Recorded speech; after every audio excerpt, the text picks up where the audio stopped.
वाहिगुरु जी की फतेह। धन धन श्री गुरु ग्रंथ साहिब महाराज सच्चे पातशाह जी दी पावन पवित्र हजूरी अंदर जुड़ बैठी गुरु की साजी निवाजी साध संगत। सतगुरां ने अपार दया दृष्टि कृपा की है, जो आप जी अमृत वेले दे दीवाना दी हाजरी भर रहे हो। सतगुरां दी पावन बाणी श्री आसा जी की वार दी कथा विचार चल रही है। सतगुरां दी दया सदका आपां 15 पौड़ियां समेत सलोकां दे संपूर्ण कर चुके हैं। आप जी ने हुणे 16वीं पौड़ी दे नाल दा पहला सलोक सरवण कीता है। बड़ा सुंदर सतगुरां ने उपदेश, बड़ा सुंदर विशा इस सलोकां दे अंदर महाराज सच्चे पातशाह जी ने दिता है, जो इस 16वीं पौड़ी दे नाल दर्ज हैं। साध संगत ये विशा जिथे ते कर्मकांडी लोकां नाल जुड़दा है, उत्थे ये सिक्ख्या बहुत वड्डी दिंदा है। भावें कि उपदेश एक खास श्रेणी नूं है, पर यह उपदेश साडे सबना वास्ते भी है। की उपदेश है, इहदे नाल दी एक बड़ी सुंदर उठानका है कि ये जो श्लोक सतगुरां ने उचारण किया है, इस सुल्तानपुर की धरती ते महाराज ने उचारण किया है। कहते कि सुल्तानपुर की धरती ते वेई नदी के उपर एक पुल सी।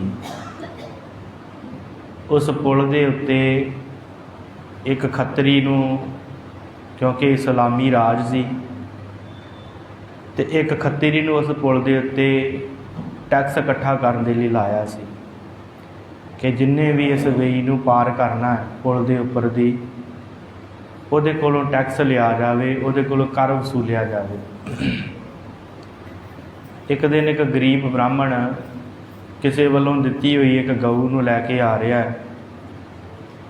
इस खत्तरी ने उस पुल के उत्ते रोक लिया ते रोक के उन्होंने कहता कि भाई तू टैक्स जिहड़ा वो भर, फिर तेनों मैं अगे लंघण देना। बेचारा गरीब ब्राह्मण है, कहता मेरे कोल पैसा कोई नहीं। तो ये जिहड़ा खत्तरी सी जो उत्थे टैक्स वसूलण दे वास्ते खड़ा कीता सी, इन्हें कहा कि भाई मैं तेनों जान नहीं देना, जिन्ना चिर तू पैसा नहीं कोई भरेगा मैं तेनों ये नदी पार नहीं करन देवांगा, पुल के उपर दी नहीं लंघण देवांगा। खिलार लिया उत्थे, काफ़ी समा खड़ा रहा कि इन्ने चिर नूं उहदी जिहड़ी गां सी उन्हें गोबर कर दिता। जिहड़ी गां लैके आया सी पंडित, उहदी गां ने गोबर कर दिता। ते ये जिहड़ा खत्तरी सी, इन्हें अपना धर्म समझिया, इन्हें गोबर चुकिया ते उहदे नाल पोचा फेरिया। पोचा फेर के ते इन्हें ठाकुरां दी पूजा करनी शुरू कर दी। तो सामने गुरु नानक साहब सारा दृश्य जिहड़ा बड़े ध्यान नाल देख रहे हैं। इन्ने चिर नूं कोई होर मनुख आया, उहदे मन च दया आई, उन्हें ब्राह्मण ते गऊ नूं जिहड़ा तोड़ दिता। उहदी वसूली का जिहड़ा टैक्स सी अपने कोलों भर के उन्हें तोड़ दिता। तो गुरु नानक साहब उहदे कोल आके खत्तरी नूं उपदेश दिंदे आ कि भाई तू ये गऊ नूं ते ब्राह्मण नूं ते जान नहीं दिता, पर गोबर दे नाल तेरा किवें पार उतारा हो जाऊगा। गऊ नूं ते ब्राह्मण नूं ते तू इत्थे रोक लिया, उन्हां नूं तू अगे नहीं जाण दिता, ते हुण तू कहना कि गोबर दा पोचा फेर के ते मैं परमेश्वर नूं ध्यालां, ठाकुरां नूं ध्यालां, ते फिर तेरा पार उतारा किवें होगा। गोबर तेरा पार उतारा कर सकदा? ते फिर सतगुरां ने उहदे अंदर दीयां गल्लां, वो किहड़ियां गल्लां ने, वो भी महाराज ने उहनूं दसियां कि भाई तू ये कुछ करदा है तो काहदे वास्ते करदा है, महाराज की उपदेश दिंदे ने, ते साडे उत्ते किवें ढुकदा है। ये भी आपां थोड़ा जिहा विचारन दा यतन करना है।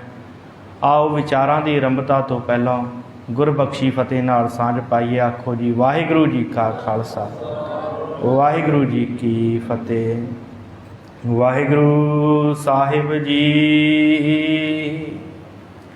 श्लोक महला पहला। गौ ब्राह्मण को कर लावह, गोबर तरन ना जाए। सतगुरु कहते भाई तू गऊ ते ब्राह्मण नूं कर ला दिता है, टैक्स लाउना है, ते गोबर का पोचा फेर के ते अपने ठाकुरां नूं याद करदा है, की तेरा इस तरह पार उतारा हो जाएगा। धोती टिक्का तै जप माली, धान मलेछां खाई। फिर महाराज कहते आ क्योंकि जिहड़े खत्तरी लोग सन इन्हां दा काम सी जंग युद्ध करना, सिपाही भर्ती होना, इस्लामी राज होने का करके साध संगत ये फिर खत्तरियां नूं ते हुण काम ते करना ही पैना सी। इन्हां ने फिर जिहड़े इस्लामी राज दे विच उस समय दे राजे सन उन्हां दे नाल सिपाही रल गए, ते हुण सिपाही रल वास्ते ये रल ते गए, पर इन्हां ने अपने अंदरले कर्म जिहड़े वो ना छड्डे ते बाहरों पहरावा जिहड़ा वो इस्लामी धारण कर लिया। क्योंकि काम करन वास्ते नीले कपड़े पहन के ते सिपाही बन के खड़ जाते कि असीं इस्लाम दे धारनी हाँ, पर घर जाके चोरी चोरी ठाकुरां दी पूजा ते पुराणां नूं पढ़ना ये कारज करते सी। महाराज कहंदे भाई धोती टिक्का तै जप माली, धान मलेछां खाई। महाराज कहंदे तू धोती भी बन्नदा है, टिक्का भी लाउणा है, माला भी पहनदा है, ते धान जिहड़ा है तनख्वाह जिहड़ी है मलेछां दी लैना है। धोती टिक्का तै जप माली, धान मलेछां खाई। अंतर पूजा पढ़े कतेबा, संजम तुरका भाई। मारे कहते फिर तू ना अंदर वड़ के ते अपनी पूजा पाठ करदा है, ठाकुरां नूं सेवदा है। अंतर पूजा पढ़े कतेबा, ते बाहर आण के तू कतेबा पढ़ पढ़ सुनाउणा है मुसलमानां नूं कि असीं इस्लाम दे धारनी है। अंदर वड़ के तू पूजा करी जाना है ठाकुरां दी, अंदर वड़ के तू अपने देवी देवते भी पूजी जाना है, ते बाहर खड़ के उन्हां नूं विखावे वास्ते कहना कि मैं कतेबा पढ़दा।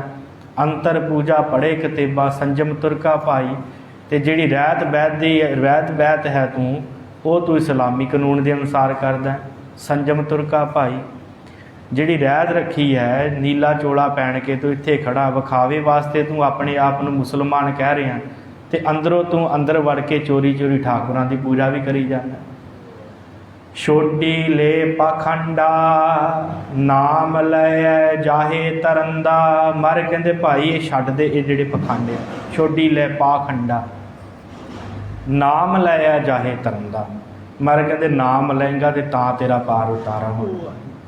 ये तो सतगुरां ने उपदेश दिता सी एक खत्तरी नूं, पर साडे उत्ते साध संगत बड़ा टुकदा है। वो किवें कि गुरु घर भी आउणा है, तो आहो नवराते आ गए तो वर्त भी रखने, गुरु घर भी आउणा है, तो जे सामने कोई मंदिर आ गया उहदे अगे भी मत्था टेक देना, मूर्ति अगे भी मत्था टेक देना, नाले कर्म कृपाण पा के सिख धर्म दे विच भी रहना, ते नाल नाल जिहड़ा है होरना धर्मां नूं भी पूजी जाना। बेशक इस गल नाल सहमति है कि सारे ही धर्म उस परमेश्वर वाल नूं लैके जांदे आ, सारे ही धर्म उस परमेश्वर वाल नूं लैके जांदे, इहदे विच कोई दो रावा नहीं। पर साध संगत रस्ता एक लैना चाहिए, रस्ते दो नहीं लैने चाहिए। जे किसी मनुख ने किसी एक रस्ते ते जावेगा मंजिल ते पहुँचेगा, तो जे दो रस्ते फड़ ले तो मंजिल नहीं मिलनी, कभी भी नहीं हो सकता।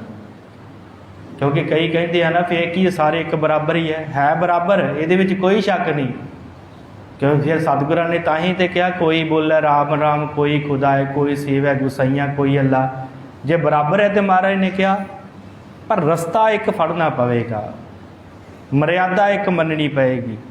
दो रस्तियां ते चल के पार उतारा नहीं हुंदा। हमेशा दो किश्तियां दे विच पैर रखण वाला बंदा डुब जाता। इस करके जिवें पंडित वाहिगुरू ये खत्तरी कर रहा है, नाल अंदर वड़ के ठाकुरां दी पूजा भी करी जाता है, बाहर आण के किताबां भी पढ़ी जाता है।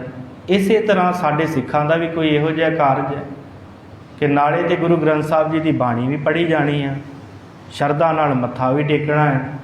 ਤੇ ਜੇ ਕਿਸੇ ਨੇ ਕਿਹਾ ਘਰ ਦੇ ਵਿੱਚ ਦੁੱਖ ਆ ਗਿਆ, ਕਿਸੇ ਨੇ ਕਹਿ ਦਿੱਤਾ ਫਲਾਨਾ ਬੜਾ ਸਿਆਣਾ ਹੈ, ਫਲਾਣੇ ਬਾਬੇ ਕੋਲ ਚਲੇ ਜਾਓ, ਉਹਦੇ ਵੀ ਜਾਣਾ, ਉਹਦੀਆਂ ਵੀ ਚੌਂਕੀਆਂ ਭਰਨੀਆਂ ਸ਼ੁਰੂ ਕਰ ਦਿੰਦੇ।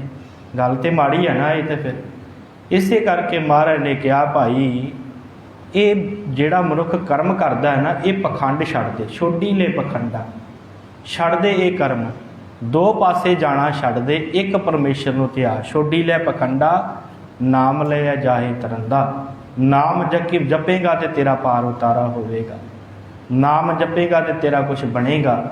ਪਰ ਜੇ ਤੂੰ ਕਵੇ ਕਿ ਮੈਂ ਸਾਰੇ ਕੰਮ ਕਰੀ ਜਾਵਾਂ, ਵਰਤ ਵੀ ਰੱਖੀ ਜਾਵਾਂ, ਗੁਰੂ ਦੀ ਗੱਲ ਵੀ ਮੰਨਾਂ, ਗੁਰੂ ਦੇ ਕੋਲ ਵੀ ਆਵਾਂ, ਮੱਥਾ ਵੀ ਟੇਕਾਂ, ਪਰ ਇਸ ਤਰ੍ਹਾਂ ਗੱਲ ਨਹੀਂ ਨਾ ਬਣਨੀ। ਜਿੰਨਾ ਚਿਰ ਆਪਣੇ ਅੰਦਰੋਂ ਪਖੰਡ ਖਤਮ ਨਹੀਂ ਕਰੇਗਾ, ਤੇਰਾ ਪਾਰ ਉਤਾਰਾ ਨਹੀਂ ਹੋਣਾ। ਠੀਕ ਹੈ, ਉਸ ਪਰਮੇਸ਼ਰ ਇੱਕ ਹੈ ਤੇ ਉਹਦੇ ਤੱਕ ਪਹੁੰਚਣ ਦੇ ਰਸਤੇ ਵੱਖ-ਵੱਖ ਹਨ। ਹਰ ਰਸਤਾ ਉਹਦੇ ਤੱਕ ਪਹੁੰਚਦਾ ਹੈ, ਕੋਈ ਗੱਲ ਨਹੀਂ, ਕੋਈ ਸ਼ੱਕ ਨਹੀਂ। ਪਰ ਸਿੱਖ ਵਾਸਤੇ ਰਸਤਾ ਕਿਹੜਾ ਹੈ? ਗੁਰੂ ਦਾ ਰਸਤਾ।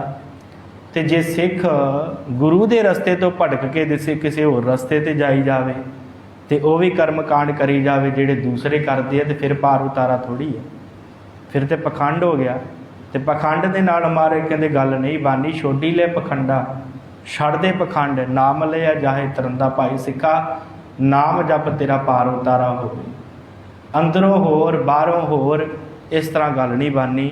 ਆਪਣੇ ਆਪ ਨੂੰ ਸਮਰਪਣ ਭਾਵਨਾ ਦੇ ਨਾਲ ਗੁਰੂ ਦੇ ਅੱਗੇ ਅਰਪਣ ਕਰਦੇ ਆਪਣੇ ਆਪ ਨੂੰ ਗੁਰੂ ਦੇ ਅੱਗੇ, ਤਾਂ ਕਿ ਤੇਰਾ ਪਾਰ ਉਤਾਰਾ ਹੋ ਸਕੇ। ਮਹੱਲਾ ਪਹਿਲਾ। ਸਾਧ ਸੰਗਤ ਅਗਲਾ ਸ਼ਲੋਕ ਕਾਫੀ ਲੰਬੇਰਾ ਹੈ, ਆਪਾਂ ਇਹਦੇ ਵਿਸਥਾਰ ਦੇ ਨਾਲ ਅਰਥ ਜਿਹੜਾ ਉਹ ਕੱਲ੍ਹ ਨੂੰ ਕਰਾਂਗੇ, ਪਰ ਆਪਾਂ ਇਹਨੂੰ ਇੱਕ ਵਾਰੀ ਵਿਚਾਰ ਲੈਂਦੇ ਹਾਂ ਤਾਂ ਕਿ ਵਿਸ਼ਾ ਜਿਹੜਾ ਉਹਦੇ ਨਾਲ ਜੁੜ ਸਕੀਏ। ਹੁਣ ਸਤਿਗੁਰਾਂ ਨੇ ਉੱਪਰ ਜਿਹੜੀ ਗੱਲ ਕੀਤੀ ਹੈ, ਭਾਵੇਂ ਕਿ ਪਰਥਾਏ ਇੱਕ ਖੱਤਰੀ ਨੂੰ ਉਪਦੇਸ਼ ਦਿੱਤਾ ਹੈ, ਤੇ ਹੁਣ ਕਿਵੇਂ ਇਹ ਖੱਤਰੀ ਬ੍ਰਾਹਮਣ ਇਹ ਜਾਤਾਂ ਜਿਹੜੀਆਂ ਸਨ, ਇਹ ਕਿਵੇਂ ਆਪਣੇ ਆਪ ਦੇ ਵਿੱਚ ਕਰਪਟ ਹੋ ਗਈਆਂ ਸਨ, ਉਹਦੀ ਗੱਲ ਮਹਾਰਾਜ ਨੇ ਇਸ ਅਗਲੇ ਸ਼ਲੋਕ ਦੇ ਵਿੱਚ ਦੱਸੀ ਹੈ। ਸਤਿਗੁਰੂ ਬਖਸ਼ਿਸ਼ ਕਰਦੇ। ਮਹੱਲਾ ਪਹਿਲਾ। ਮਾਨਸ ਖਾਣੇ ਕਰਹਿ ਨਿਵਾਜ, ਛੁਰੀ ਵਗਾਇਨ ਤਿੰਨ ਗਲ ਤਾਗ। ਮਰ ਕਹਿੰਦੇ ਮਾਨਸ ਖਾਣੇ ਹੁੰਦਾ ਹੈ ਵੱਡੀ ਖਾਣ ਵਾਲੇ, ਵੱਡੀ ਖੋਰ, ਜਿਹੜੇ ਦੂਸਰਿਆਂ ਮਨੁੱਖਾਂ ਦਾ ਮਾਸ ਖਾਂਦੇ ਆ। ਵੱਡੀ ਲੈ ਲੈ ਹੱਕ ਗਵਾਏ, ਜਿਹੜੇ ਵੱਡੀਆਂ ਲੈਂਦੇ ਆ, ਮਾਰੇ ਕਹਿੰਦੇ ਉਹ ਨਿਵਾਜ਼ਾਂ ਪੜ੍ਹੀ ਜਾਂਦੇ ਆ, ਨਾਲੇ ਤੇ ਦੂਸਰਿਆਂ ਨੂੰ ਗਰੀਬ ਬੰਦੇ ਕੋਲ ਟੈਕਸ ਵੀ ਲਈ ਜਾਣਾ, ਉਹਦੇ ਕੋਲੋਂ ਬਿਨਾਂ ਵਜ੍ਹਾ ਹੀ ਉਹਨੂੰ ਪਰੇਸ਼ਾਨ ਕਰੀ ਜਾਣਾ, ਤੇ ਮਾਰੇ ਕਹਿੰਦੇ ਨਾਲੇ ਨਿਵਾਜ਼ ਪੜ੍ਹੀ ਜਾਣੀ। ਮਾਨਸ ਖਾਣੇ ਕਰੇ ਨਿਵਾਜ, ਛੁਰੀ ਵਗਾਇਣ ਤਿੰਨ ਗਲ ਤਾਗ। ਮਾਰੇ ਕਹਿੰਦੇ ਫਿਰ ਇਹਨਾਂ ਨੇ ਅੱਗੇ ਰੱਖੇ ਹੋਏ ਸੀ ਖੱਤਰੀ, ਜਿਨ੍ਹਾਂ ਦੇ ਗਲ ਦੇ ਵਿੱਚ ਜਨੇਊ ਪਹਿਨਿਆ ਹੋਇਆ ਸੀ। ਛੁਰੀ ਵਗਾਇਣ ਤਿੰਨ ਗਲ ਤਾਗ, ਇਹ ਇਹਨਾਂ ਨੂੰ ਅੱਗੇ ਭੇਜ ਦਿੰਦੇ ਸੀ ਕਿ ਭਾਈ ਜਾ ਕੇ ਕਰ ਇਕੱਠਾ ਕਰਕੇ ਲੈ ਕੇ ਆਓ। ਇਹ ਕਰ ਇਕੱਠਾ ਕਰਨ ਜਾਂਦੇ, ਛੁਰੀ ਵਗਾਇਣ, ਇਹ ਜਿਹੜੇ ਗਰੀਬ ਜਨਤਾ ਦੇ ਉੱਤੇ ਛੁਰੀਆਂ ਵਗਾ ਕੇ ਉਹਨਾਂ ਕੋਲੋਂ ਧੱਕੇ ਦੇ ਨਾਲ ਕਰ ਇਕੱਠਾ ਕਰਦੇ। ਛੁਰੀ ਵਗਾਇਣ ਤਿੰਨ ਗਲ ਤਾਗ, ਤੇ ਇਹਨਾਂ ਨੇ ਆਪਣੇ ਗਲ ਦੇ ਵਿੱਚ ਧਾਗੇ ਪਹਿਨੇ ਹੋਏ ਆ, ਜਨੇਊ ਪਹਿਨੇ ਹੋਏ ਆ। ਤਿੰਨ ਘਰ ਬ੍ਰਾਹਮਣ ਪੂਰਹਿ ਨਾਦ। ਫਿਰ ਇਹਨਾਂ ਖੱਤਰੀਆਂ ਦੇ ਘਰ ਜਿਹੜੇ ਟੈਕਸ ਇਕੱਠਾ ਕਰਨ ਜਾਂਦੇ ਆ, ਇਹਨਾਂ ਖੱਤਰੀਆਂ ਦੇ ਘਰ ਫਿਰ ਬ੍ਰਾਹਮਣ ਆ ਕੇ ਨਾਤ ਪੂਰਦੇ ਆ, ਭਾਵ ਪਾਠ ਪੂਜਾ ਕਰਦੇ ਆ। ਪਹਿਲੀ ਸ਼੍ਰੇਣੀ ਮੁਸਲਮਾਨ, ਜਿਨ੍ਹਾਂ ਦੀ ਉਸ ਸਮੇਂ ਦੀ ਸ਼੍ਰੇਣੀ ਹੈ, ਜਿਹੜੀ ਹਾਕਮ ਸ਼੍ਰੇਣੀ ਹੈ, ਉਹ ਨਿਵਾਜ਼ਾਂ ਪੜ੍ਹਦੀ ਆ ਤੇ ਘਰ ਇਕੱਠਾ ਕਰਦੀ ਆ, ਗਰੀਬ ਜਨਤਾ ਦੇ ਕੋਲ ਲੈ ਕੇ ਆਪਣਾ ਘਰ ਭਰੀ ਜਾ ਰਹੇ। ਦੂਸਰੇ ਨੰਬਰ ਦੀ ਸ਼੍ਰੇਣੀ ਖੱਤਰੀ, ਜੋ ਇਹਨਾਂ ਦੇ ਹੇਠਾਂ ਕੰਮ ਕਰਦੇ ਆ ਸਿਪਾਹੀ ਬਣ ਕੇ, ਉਹ ਜਾ ਕੇ ਗਰੀਬ ਜਨਤਾ ਨੂੰ ਪਰੇਸ਼ਾਨ ਕਰਕੇ ਉਹਨਾਂ ਦੇ ਕੋਲੋਂ ਘਰ ਇਕੱਠਾ ਕਰਦੀ ਆ। ਫਿਰ ਇਹਨਾਂ ਖੱਤਰੀਆਂ ਦੇ ਘਰ ਬ੍ਰਾਹਮਣ ਜਾ ਕੇ ਪੂਜਾ ਪਾਠ ਕਰਦੇ। ਤਿੰਨ ਸ਼੍ਰੇਣੀਆਂ ਦੀ ਮਹਾਰਾਜ ਨੇ ਗੱਲ ਕੀਤੀ ਆ ਕਿ ਮਾਨਸ ਖਾਣੇ ਕਰੇ ਨਿਵਾਜ, ਛੁਰੀ ਵਗਾਇਣ ਤਿੰਨ ਗਲ ਤਾਗ। ਤਿੰਨ ਘਰ ਬ੍ਰਾਹਮਣ ਪੂਰੇ ਨਾਦ, ਉਹਨਾਂ ਦੇ ਘਰ ਖੱਤਰੀਆਂ ਦੇ ਘਰ ਫਿਰ ਬ੍ਰਾਹਮਣ ਜਿਹੜੇ ਉਹ ਨਾਦ ਪੂਰਦੇ, ਜਾ ਕੇ ਪਾਠ ਪੂਜਾ ਕਰਦੇ। ਉਹਨਾਂ ਪੇ ਆਵੈ ਉਹੀ ਸਾਧ। ਮਹਾਰਾਜ ਕਹਿੰਦੇ ਹੁਣ ਉਹਨਾਂ ਬ੍ਰਾਹਮਣਾਂ ਨੂੰ ਉਹੀ ਸਵਾਦ ਆ ਰਿਹਾ। ਕਿਹੜਾ ਸਵਾਦ? ਮਾਨਸ ਖਾਣੇ ਕਰੇ ਨਿਵਾਜ ਵਾਲਾ। ਉਹਨਾਂ ਨੂੰ ਵੀ ਉਹੀ ਸਵਾਦ ਆ ਰਿਹਾ, ਕਿਉਂਕਿ ਕਿਸੇ ਮਾੜੇ ਕੋਲੋਂ ਵੱਡੀ ਲੈ ਕੇ ਉਹਦਾ ਕੰਮ ਕਰੀ ਜਾਣਾ ਤੇ ਨਾਲੇ ਕਹਿਣਾ ਅਸੀਂ ਮਾਸ ਨਹੀਂ ਖਾਂਦੇ, ਤੇ ਮਹਾਰਾਜ ਕਹਿੰਦੇ ਤੇ ਬਰਾਬਰ ਹੋ ਗਿਆ ਨਾ।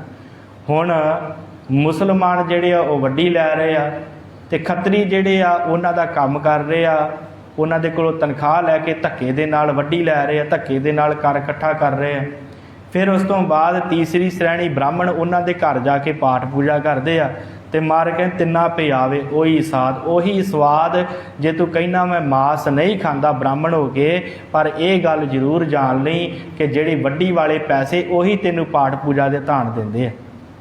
ਕਿਉਂਕਿ ਜੇ ਤੂੰ ਪਾਠ ਪੂਜਾ ਕਰਨ ਜਾਂਦਾ ਖੱਤਰੀਆਂ ਦੇ ਘਰ ਤੇ ਉਹ ਪੈਸਾ ਤੈਨੂੰ ਕਿਹੜਾ ਦਿੰਦੇ ਆ ਪਾਠ ਪੂਜਾ ਕਰਨ ਦਾ? ਉਹੀ ਪੈਸਾ ਜਿਹੜਾ ਉਹਨੇ ਮੁਸਲਮਾਨ ਹਾਕਮਾਂ ਕੋਲੋਂ ਲੈ ਕੇ ਆਉਣਾ ਹੁੰਦਾ। ਇਸ ਕਰਕੇ ਜਿਹੜਾ ਸਵਾਦ ਉਹਨਾਂ ਨੂੰ ਹੈ ਵੱਡੀ ਦਾ, ਜਿੰਨਾ ਫਲ ਜਿੰਨਾ ਉਹਨਾਂ ਨੂੰ ਪਾਪ ਲੱਗਣਾ ਉਹਨੇ ਦਾ ਬਰਾਬਰ ਤੂੰ ਵੀ ਭਾਗੀਦਾਰ ਹੈ। ਇਹ ਨਾ ਸੋਚੀ ਮੈਂ ਬ੍ਰਾਹਮਣ ਹੋ ਕੇ ਪਾਠ ਪੂਜਾ ਕਰਨ ਦਾ ਖੱਤਰੀ ਦੇ ਘਰ, ਪਰ ਇਹ ਗੱਲ ਜ਼ਰੂਰ ਯਾਦ ਰੱਖੀ ਕਿ ਤੈਨੂੰ ਵੀ ਉਹੀ ਸਵਾਦ ਆਉਣਾ ਹੈ, ਤੈਨੂੰ ਵੀ ਉਹੀ ਪਾਪ ਲੱਗਣਾ ਜਿਹੜਾ ਉਹ ਕਰ ਰਹੇ। ਸ਼੍ਰੀ ਵਾਹਿਗੁਰੂ। ਕੂੜੀ ਰਾਸ ਕੂੜਾ ਵਾਪਾਰ, ਕੂੜ ਬੋਲ ਕਰ ਹੈ ਆਹਾਰ। ਮਰ ਕਹਿੰਦੇ ਸਾਰੀ ਝੂਠੀ ਰਾਸ ਹੈ, ਝੂਠਾ ਧਨ ਹੈ, ਸਾਰਾ ਕੁਝ ਝੂਠ ਹੈ ਜੋ ਵੀ ਤੁਸੀਂ ਕਰਦੇ ਪਏ ਹੋ। ਕੂੜਾ ਵਪਾਰ, ਇਹ ਵਪਾਰ ਕੂੜਾ ਹੈ। ਇਹ ਕਿੱਥੇ ਲਿਖਿਆ ਹੈ ਕਿ ਕਿਸੇ ਗਰੀਬ ਦਾ ਹੱਕ ਖੋਹ ਕੇ ਖਾਣਾ? ਮਰ ਕਹਿੰਦੇ ਕੂੜੀ ਰਾਸ ਕੂੜਾ ਵਪਾਰ, ਇਹ ਤੁਹਾਡਾ ਭਾਈ ਕੂੜਾ ਕੰਮ ਹੈ ਸਾਰਾ। ਤੁਸੀਂ ਕੂੜ ਇਕੱਠਾ ਕਰ ਰਹੇ ਹੋ, ਝੂਠ ਕਰ ਰਹੇ ਹੋ ਸਾਰਾ ਕੁਛ, ਤੇ ਵਪਾਰ ਵੀ ਝੂਠ ਦਾ ਹੀ ਕਰ ਰਹੇ ਹੋ। ਕੂੜ ਬੋਲ ਕਰੈ ਆਹਾਰ, ਮਰ ਕਹਿੰਦੇ ਕੂੜ ਝੂਠ ਬੋਲ ਕੇ ਤੁਸੀਂ ਆਹਾਰ ਕਰ ਰਹੇ ਹੋ ਸਾਰੇ ਜਾਣੇ। ਇੱਕ ਸ਼੍ਰੇਣੀ ਨਹੀਂ, ਇਹਦੇ ਵਿੱਚ ਮੁਸਲਮਾਨ ਵੀ ਆ ਗਏ, ਖੱਤਰੀ ਵੀ ਆ ਗਏ ਤੇ ਬ੍ਰਾਹਮਣ ਵੀ ਆ ਗਏ। ਮਰ ਕਹਿੰਦੇ ਤਿੰਨੇ ਸ਼੍ਰੇਣੀਆਂ ਤੁਸੀਂ ਝੂਠ ਬੋਲ ਰਹੇ ਹੋ, ਝੂਠ ਖਾ ਰਹੇ ਹੋ ਤੇ ਝੂਠਾ ਹੀ ਵਪਾਰ ਕਰ ਰਹੇ ਹੋ। ਸਰਮ ਧਰਮ ਕਾ ਡੇਰਾ ਦੂਰ, ਨਾਨਕ ਕੂੜ ਰਹਿਆ ਭਰਪੂਰ। ਮਰ ਕਹਿੰਦੇ ਸ਼ਰਮ ਤੇ ਧਰਮ ਦਾ ਡੇਰਾ ਦੂਰ ਹੋ ਗਿਆ। ਸ਼ਰਮ ਤੁਹਾਡੇ ਵਿੱਚੋਂ ਖਤਮ ਹੋ ਗਈ, ਧਰਮ ਤੁਹਾਡੇ ਵਿੱਚੋਂ ਖਤਮ ਹੋ ਗਿਆ, ਤੁਹਾਡੇ ਵਿੱਚੋਂ ਤੁਹਾਡੇ ਪੈਗੰਬਰ ਦਾ ਦਿੱਤਾ ਹੋਇਆ ਧਰਮ ਉਹ ਵੀ ਖਤਮ ਹੋ ਗਿਆ, ਤੇ ਬ੍ਰਾਹਮਣਾਂ ਨੂੰ ਜਿਹੜਾ ਵੇਦਾਂ ਦਾ ਦਿੱਤਾ ਹੋਇਆ ਧਰਮ ਉਹ ਵੀ ਤੁਹਾਡੇ ਵਿੱਚੋਂ ਉੱਡ ਗਿਆ। ਸ਼ਰਮ ਧਰਮ ਕਾ ਡੇਰਾ ਦੂਰ ਹੋ ਗਿਆ ਡੇਰਾ। ਸ਼ਰਮ ਤੇ ਧਰਮ ਨੇ ਦੂਰ ਜਾ ਕੇ ਡੇਰਾ ਲਾ ਲਿਆ। ਨਾਨਕ ਕੂੜ ਰਹਿਆ ਭਰਪੂਰ, ਮਾਰੇ ਕਹਿੰਦੇ ਹੁਣ ਕੂੜ ਦਾ ਬੋਲ ਬਾਲਾ ਹੋ ਗਿਆ, ਹਰ ਪਾਸੇ ਕੂੜ ਵਰਤ ਗਿਆ। ਮੱਥੇ ਟਿੱਕਾ ਤੇੜ ਧੋਤੀ ਕਖਾਈ, ਹੱਥ ਛੁਰੀ ਜਗਤ ਕਸਾਈ। ਮਾਰੇ ਕਹਿੰਦੇ ਮੱਥੇ ਤੇ ਟਿੱਕਾ ਲਾਉਣਾ ਹੈ, ਤੇੜ ਧੋਤੀ ਕਖਾਈ। ਕਖਾਈ ਧੋਤੀ ਹੁੰਦੀ ਹੈ ਜਿਹਦੇ ਵਿੱਚ ਵਲ ਪੈਂਦੇ ਹੁੰਦੇ ਆ, ਪੰਡਤ ਲੋਕ ਬ੍ਰਾਹਮਣ ਲੋਕ ਲਾਉਂਦੇ ਆ, ਵਲ ਪਾ ਕੇ ਧੋਤੀ ਜਿਹੜੀ ਬੰਨ੍ਹਦੇ ਉਹਨੂੰ ਕਖਾਈ ਧੋਤੀ ਕਹਿੰਦੇ ਆ। ਤੇੜ ਧੋਤੀ ਕਖਾਈ, ਹੱਥ ਛੁਰੀ ਜਗਤ ਕਸਾਈ। ਤੇ ਦੂਸਰੇ ਪਾਸੇ ਹੱਥ 'ਚ ਛੁਰੀ ਫੜੀ ਆ ਜਿਹਦੇ ਨਾਲ ਜਿਹੜਾ ਆਉਂਦਾ ਹੈ ਉਹਨੂੰ ਵੱਢੀ ਜਾਂਦੇ ਹੋ, ਭਾਵ ਜਿਹੜਾ ਆਉਂਦਾ ਉਹਦੇ ਕੋਲ ਟੈਕਸ ਲਈ ਜਾਂਦੇ ਹੋ, ਵੱਡੀ ਖੋਰੀ ਕਰੀ ਜਾਂਦੇ ਹੋ। ਉਹਨਾਂ ਨੂੰ ਤੁਸੀਂ ਆਪਣੇ ਆਪ ਦੇ ਵਿੱਚ ਤੁਸੀਂ ਬ੍ਰਾਹਮਣ ਬਣਦੇ ਹੋ, ਖੱਤਰੀ ਬਣਦੇ ਹੋ, ਪਰ ਹੱਕ ਤੁਸੀਂ ਦੂਸਰਿਆਂ ਦਾ ਖੋਈ ਜਾਂਦੇ ਹੋ। ਇਸ ਤਰ੍ਹਾਂ ਤੁਸੀਂ ਹੱਥ ਦੇ ਵਿੱਚ ਛੁਰੀ ਫੜ ਕੇ ਕਸਾਈ ਵੀ ਬਣੇ ਹੋ। ਇੱਕ ਪਾਸੇ ਬ੍ਰਾਹਮਣ ਹੋ ਤੇ ਦੂਸਰੇ ਪਾਸੇ ਕਸਾਈ ਵੀ ਤੁਸੀਂ ਹੋ। ਨੀਲ ਬਸਤਰ ਪੈਰ ਹੈ ਹੋਵਹਿ ਪਰਵਾਨ, ਮਲੇਸ਼ ਧਾਨ ਲੈ ਪੂਜੈ ਪੁਰਾਨ। ਮਰ ਕਹਿੰਦੇ ਨੀਲੇ ਵਸਤਰ ਖੱਤਰੀਆਂ ਨੇ ਪਹਿਰੇ ਹੋਏ ਆ, ਸਿਪਾਹੀ ਬਣੇ ਹੋਏ ਆ, ਤੇ ਪ੍ਰਵਾਨ ਆ ਉਹਨਾਂ ਦੇ ਕੋਲ, ਮੁਸਲਮਾਨ ਹਾਕਮਾਂ ਦੇ ਕੋਲ, ਪਰ ਮਲੇਸ਼ ਧਾਨ ਲੈ ਪੂਜੇ ਪੁਰਾਣ। ਮਲੇਸ਼ਾਂ ਦਾ ਧਾਨ ਲੈ ਕੇ ਤੇ ਪੁਰਾਣਾਂ ਦੀ ਪੂਜਾ ਕਰਦੇ ਆ, ਪੁਰਾਣਾਂ ਦਾ ਪਾਠ ਕਰਦੇ ਆ। ਅਪਾਖਿਆ ਕਾ ਕੁੱਠਾ ਬੱਕਰਾ ਖਾਣਾ, ਚੌਕੇ ਉੱਪਰ ਕਿਸੈ ਨਾ ਜਾਣਾ। ਹੁਣ ਅਪਾਖਿਆ ਕਾ ਕੁੱਠਾ ਬੱਕਰਾ ਖਾਣਾ, ਮਾਰੇ ਕਹਿੰਦੇ ਕਿ ਤੁਸੀਂ ਲੋਕ, ਕਿਉਂਕਿ ਖੱਤਰੀਆਂ ਦਾ ਧਰਮ ਸੀ ਕਿ ਮਾਸ ਖਾਣਾ ਹੈ ਤੇ ਫਿਰ ਹੀ ਜੰਗ ਕੀਤੀ ਜਾਣੀ ਹੈ, ਤੇ ਪਰ ਮਾਸ ਜਿਹੜਾ ਸੀ ਉਹ ਮਾਰੇ ਕਹਿੰਦੇ ਕਲਮਾ ਪੜ੍ਹ ਕੇ ਤੁਹਾਨੂੰ ਖਵਾਇਆ ਜਾਂਦਾ। ਭਾਖਿਆ ਦਾ ਅਰਥ ਹੁੰਦਾ ਹੈ ਬੋਲੀ। ਭਾਖਿਆ ਉਹ ਬੋਲੀ ਜਿਹੜੀ ਸਮਝ 'ਚ ਨਾ ਆਵੇ, ਕਿਉਂਕਿ ਜਿਹੜੇ ਪੰਡਿਤ ਲੋਕ ਸਨ ਇਹਨਾਂ ਦੇ ਸਮਝ 'ਚ ਜਿਹੜੀ ਕਲਮਾ ਪੜ੍ਹਦੇ ਸਨ ਉਹ ਨਹੀਂ ਆਉਂਦੀਆਂ ਸਨ।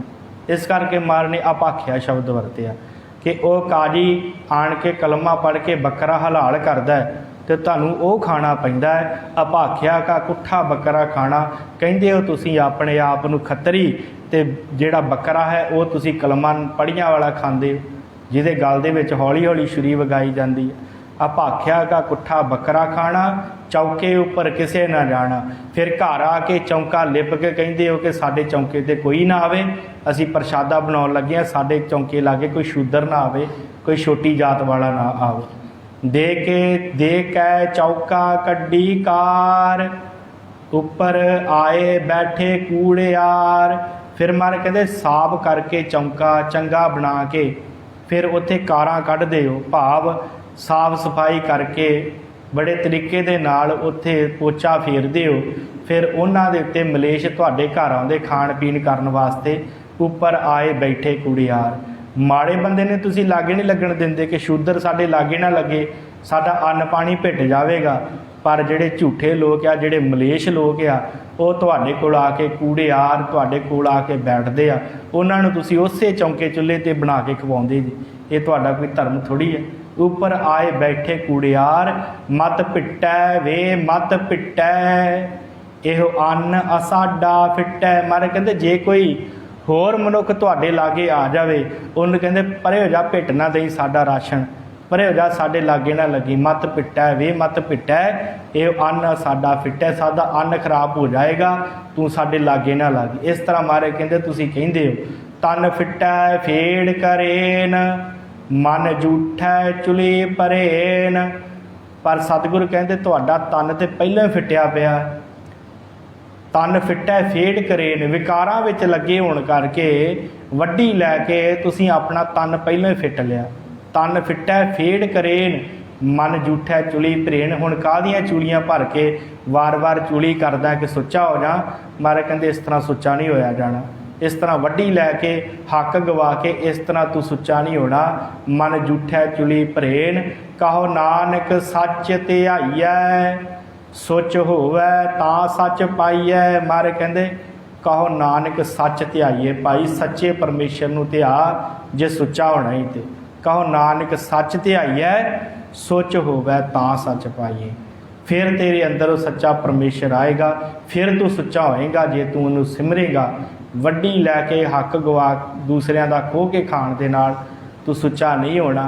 सो सतगुरां ने ये साध संगत उपदेश दिता है, ये आपां उस तरीके दे नाल विचारे उस समय दे नाल।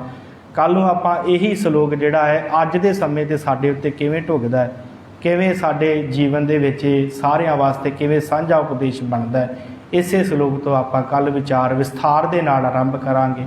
इन्नियां क बेनतियां प्रवान करनियां, होइयां भुल्लां चुकां दी खिमा बुलाओ फतेह। वाहिगुरू जी का खालसा, वाहिगुरू जी की फतेह।